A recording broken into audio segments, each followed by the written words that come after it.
ଗଳ୍ପ ରାଣୀ ରସିଦ ଓ ରାକ୍ଷୀ। ଗାଳ୍ପିକା ସ୍ୱାତି ମହାନ୍ତି।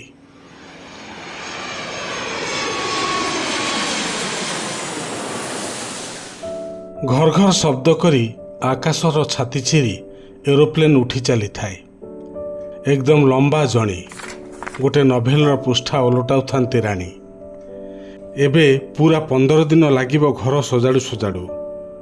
ସେଥିପାଇଁ ମନ ଭିତରେ ଅନ୍ୟମନସ୍କ ଥାନ୍ତି।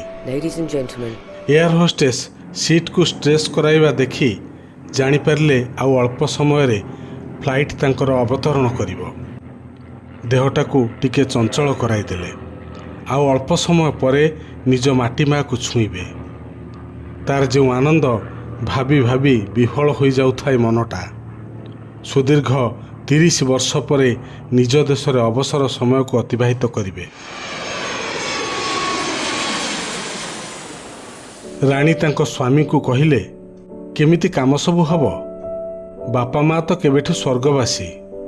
ସେ ତ ଏକା, ସେପଟେ ସ୍ୱାମୀଙ୍କର ମଧ୍ୟ ଛୋଟ ପରିବାର। ବାହାରେ ରହି କାହା ଉପରେ ନିର୍ଭର କରିବା ସେ ଅଭ୍ୟାସଟା ମଧ୍ୟ ନାହିଁ। ଆଜିକାଲି ଯେଉଁ ଜୀବନଶୈଳୀ, ସେଥିରେ କାହାକୁ ସାହାଯ୍ୟ ମାଗିବାକୁ ମଧ୍ୟ ଭାରି କୁଣ୍ଠାବୋଧ ହୁଏ। ସେପଟୁ ସ୍ୱାମୀଙ୍କ ତାଗିଦ, ସବୁବେଳେ କ'ଣ ହବ କ'ଣ କହୁଛ ମ? ସେ ଚିନ୍ତା ନ କରି ବର୍ତ୍ତମାନରେ ବଞ୍ଚିବାକୁ ଚେଷ୍ଟା କର। ପ୍ରଥମ କାମ ହେଲା ଦିଲ୍ଲୀରେ ଯାଇ ହୋଟେଲରେ ରେଷ୍ଟ କରିବା, ତାପରେ ଦେଖିବା। 3-4 ଦିନ ପରେ ଆସ୍ତେ ଆସ୍ତେ ଘର ସଜାଡ଼ିବା ଆରମ୍ଭ କଲେ। ଜିନିଷପତ୍ର ଖୋଲାଖୋଲି ହେବ, ସବୁ କାର୍ଗୋରେ ଆସି ପହଞ୍ଚି ଯାଇଥାଏ। କିନ୍ତୁ ଅଗଷ୍ଟ ମାସ, ବର୍ଷା ଦିନ, ଝଡ଼ି ବର୍ଷା ଲାଗି ରହିଥାଏ। ଜମା କାମ କରି ହେଉନଥାଏ। ରାକେଶଙ୍କର ତାଗିଦ, ଜମା ଷ୍ଟ୍ରେସ୍ ନିଅନି, ଆସ୍ତେ ଆସ୍ତେ ସବୁ କରିବା।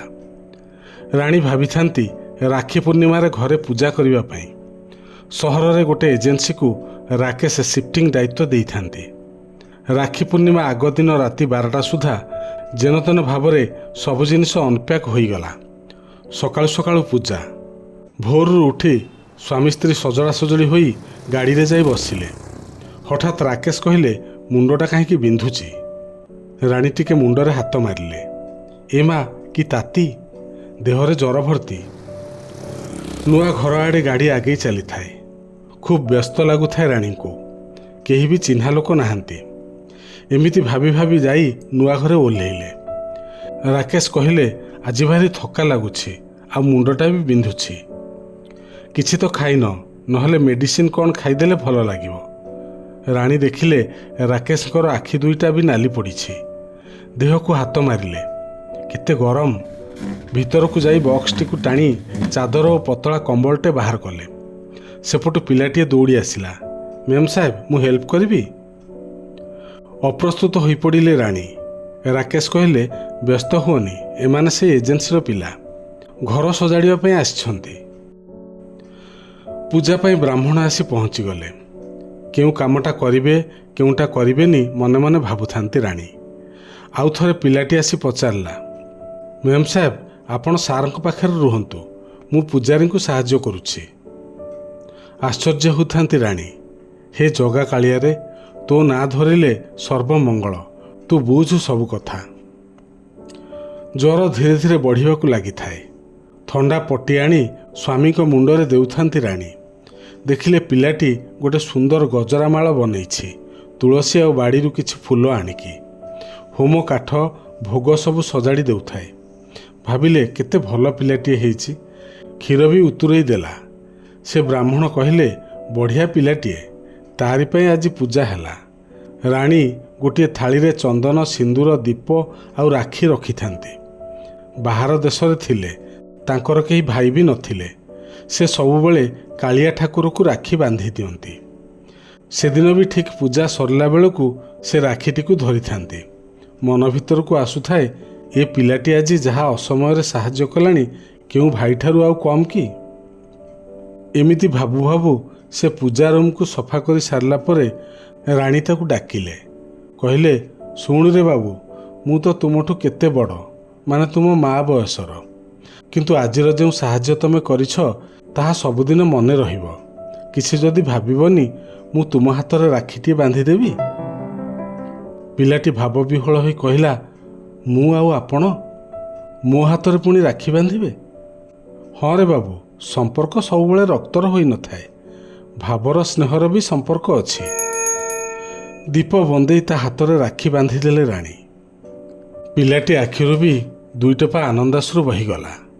ରାଣୀଙ୍କ ମନ କହୁଥିଲା ଛାତିରେ ଆଣି ଜଡ଼େଇ ଧରିବେ କି ଏ କୁନି ଭାଇଟିକୁ। ହଠାତ୍ କଲିଂ ବେଲ୍ ବାଜିଲା। କିଏ ଆସିଲା? ତାଙ୍କ ଡ୍ରାଇଭର ଆସି କହିଲା, ଓ ରସିଦ ମିଆଁ, ଆଜ ଜୁମା ହେ, ନମାଜ ନେହି କରୋଗେ କ୍ୟା? ପିଲାଟି କହିଲା, ହଁ କରିବା। ରାଣୀ ଦେଖୁଥାନ୍ତି, ଦି ଜଣ ଯାକ ଯାଇ ବାରଣ୍ଡାରେ ପ୍ରାର୍ଥନା କରିବାକୁ ଲାଗିଲେ। ଏହା ଦେଖି ରାଣୀ ମନେ ମନେ କହିଲେ, ହଇରେ କାଳିଆ, ତୁ ତ ବଡ଼ କପଟିଆ।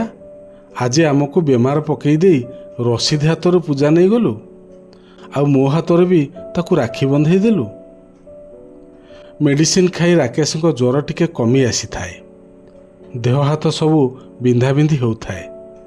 ମ୍ୟାମ୍ ସାହେବ, ମୁଁ ଟିକେ ସାର୍ଙ୍କୁ ମାଲିସ କରିଦେବି କି? ରସିଦ ଯେମିତି ସହସ୍ର ଭୁଜା, ସେ ସବୁକିଛି କରିବାକୁ ଆଗଭର।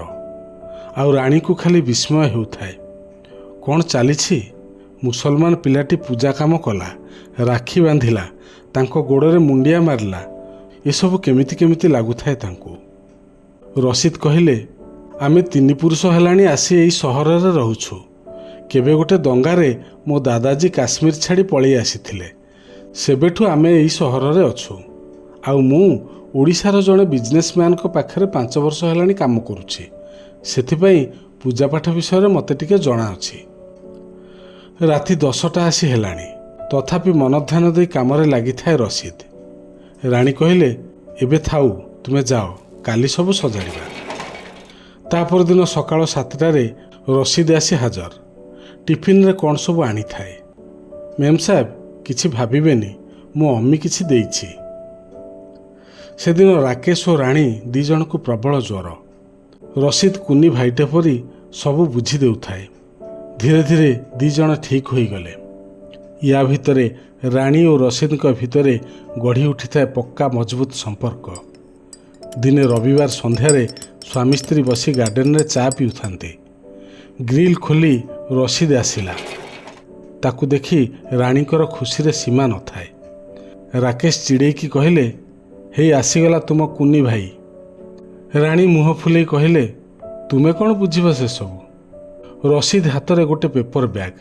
କ'ଣ ଆଣିଛୁ କିରେ ରସିଦ? ମ୍ୟାମ୍ ସାହେବ, ଗୋଟେ ଛୋଟ ଜିନିଷ ଆଣିଛି, ମନା କରିବେନି। ରାକ୍ଷୀରେ ତ ଭାଇମାନଙ୍କୁ କିଛି ଦେବାକୁ ପଡ଼ିଥାଏ। ରାଣୀ କହିଲେ, ତୁ ଯାହା ଦେଇଛୁ ରେ ବାବୁ, କ'ଣ ଆଉ କହିବି? ତଥାପି ଖୁସିରେ ଆଣିଛୁ ଯଦି ମୁଁ ମନା କରିବିନି। ମ୍ୟାମ୍ ଦେଖନ୍ତୁ, ମୁଁ ଖାଲି ସମୟରେ ଚିତ୍ର ଆଙ୍କେ, ମୋତେ ଭଲ ଲାଗେ। ଆପଣଙ୍କ ପାଇଁ କିଛି ହାତ ଅଙ୍କା ଆଣିଛି। ରାଣୀ ପେପର ପ୍ୟାକ୍ ଖୋଲିଲେ। ପେପର ପ୍ୟାକ୍ ଉପରେ ଲେଖା ହୋଇଥାଏ, ଟୁ ଦିଦି ସାହେବ ଫ୍ରମ୍ ୟୋର ରସିଦ। ଏ କ'ଣ ଦେଖୁଛନ୍ତି ରାଣୀ? ଜଗନ୍ନାଥ ଓ ସୁଭଦ୍ରାଙ୍କ ଅଙ୍କା ହୋଇଥିବା ଫଟୋଟିଏ। ସେଥିରେ ପୁଣି ମାତା ସୁଭଦ୍ରା ମହାପ୍ରଭୁ ଜଗନ୍ନାଥଙ୍କ ହାତରେ ରାକ୍ଷୀ ବାନ୍ଧୁଥାନ୍ତି। ରାଣୀଙ୍କ ଆଖିର ଲୁହ ସବୁ ଫଟୋଟିକୁ ଓଦା କରିଦେଉଥାଏ। ହାତ ବଢ଼ାଇ ସେ ଡାକୁଥାନ୍ତି, ମୋ କୁନି ଭାଇ, ଆସେ ମୋ ପାଖକୁ। ସେପଟୁ ରସିଦର ଡାକ, ଦିଦି ସାହେବ। ଆଉ ତା ଦିଦି ଖାଲି ରସିଦର ମୁଣ୍ଡକୁ ଆଉଁସି ଦେଉଥାଏ। ରାକେଶ ଭାବୁଥାନ୍ତି, ଫୋନରେ କିଛି ଫଟୋ ନେଇନେବେ। ତାପରେ ଭାବିଲେ, ନା, ଏସବୁ ମୁହୂର୍ତ୍ତକୁ ସ୍ମୃତିର କାନଭାସରେ ଆଙ୍କି ସବୁଦିନ ପାଇଁ ସେ ରଖିଦେବେ।